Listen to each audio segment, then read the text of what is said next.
किसी function f(x) का inverse अगर f इन्वर्स x से दिखाया जा रहा हो तो प्रॉपर्टी कहती है कि integral a to b f(x) dx plus integration fa से लेके fb तक f इन्वर्स x dx का जो सम होगा वो b times fb minus a times fa के बराबर होगा। बच्चों, इन्वर्स फंक्शन के बारे में पहले से ही हमने डिटेल एनालिसिस और डिटेल डिस्कशन कर रखा है। अगर आपको इन्वर्स फंक्शन के बारे में थोड़ा क्लैरिटी नहीं है तो यहाँ मैं एक बहुत छोटे से एग्जांपल से क्लैरिटी देना चाहूँगा। बेसिकली अगर कोई फंक्शन f(x) इस तरीके से हो कि f(x) फंक्शन में कोई इनपुट डाला जा रहा है और कोई आउटपुट मिल रहा है, तो बेसिकली ये जो आउटपुट वैल्यू को f इनवर्स x फंक्शन में डाल देंगे तो एक्चुअली हमें इनपुट वैल्यू मिल जाएगी which was apple in this case. So this is the clear cut statement कि f के अंदर अगर f इनवर्स x फंक्शन को वापस डाल दिया जाए तो ये एक्चुअली x हो जाएगा। And similarly f inverse of f(x) हमेशा x के बराबर होगा। ये एक बहुत ही प्यारी सी चीज़ है और ये हमको ढंग से समझ लेना चाहिए कि इन्वर्स फंक्शन केवल बाइजेक्टिव होने के केस में ही काम करेगा। तो अगर इस पहले स्टेटमेंट को ध्यान से देखें तो इंटीग्रल a से b f(x) dx is basically the area. कोई पॉइंट मान लें, एक एग्जांपल के तौर पे एक पॉइंट मान रहा हूं मैं यहाँ पे,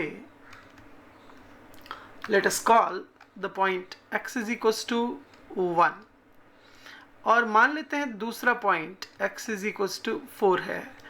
इस 1 पे y is equals to under root x का जो हाइट होगा वो 1,1 होगा और जबकि x इज इक्वल्स टू 4 पे हाइट होगा 1,2। मैंने जानबूझ के f(x) इस केस में अंडर रूट x रखा है और आप आसानी से देख सकते हैं कि ये जो gx फंक्शन है वो मैंने इस केस में gx फंक्शन, जिसको आप f इनवर्स x भी कहेंगे, ऑफ कोर्स वो x स्क्वायर हो जाएगा। एक बार इस फंक्शन का इन्वर्स निकाल के आप क्रॉस चेक कर सकते हैं।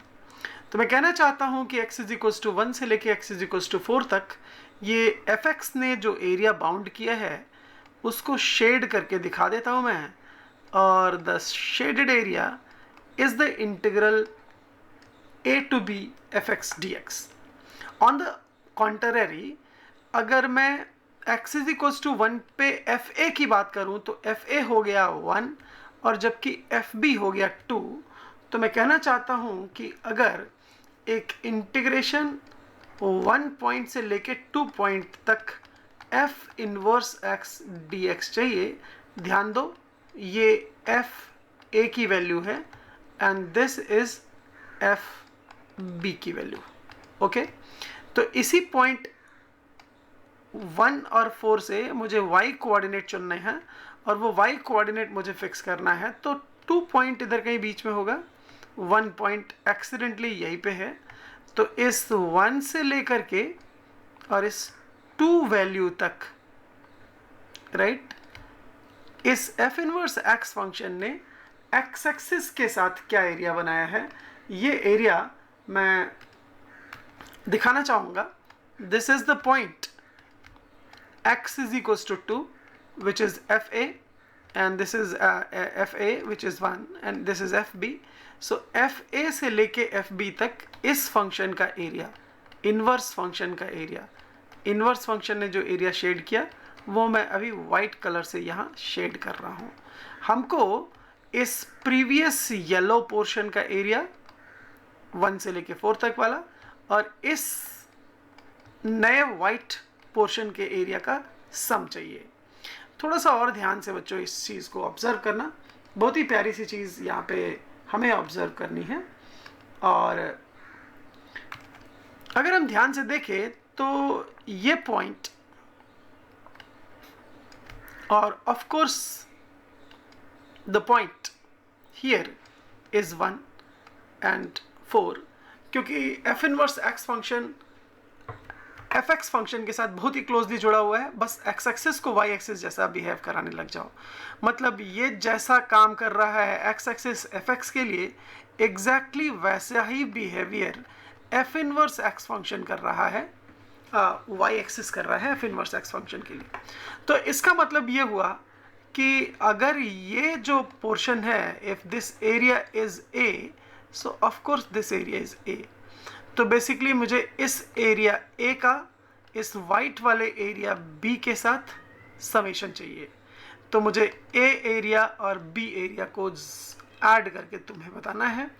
तो एफ ए से लेके एफ बी तक जो एफ इनवर्स एक्स फंक्शन होगा dx, वो एरियाज का सम बेसिकली इस बड़े से rectangle which is something I am trying to shade right now, minus इस छोटे से रेक्टेंगल के एरिया का difference.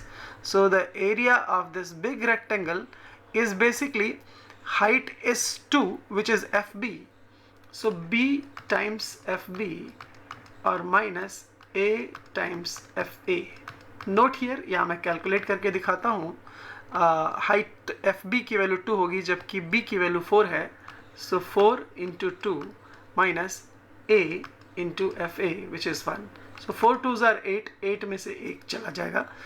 When you subtract 1 out of 8, it is 7. So the answer in this particular scenario is 7. Hope you enjoyed learning the very famous and useful result a to b fx dx plus fa से fb f inverse x dx is equals to b times fb minus a times fa। ऐसे interesting video के लिए like and subscribe the channel and we'll see you in the next session.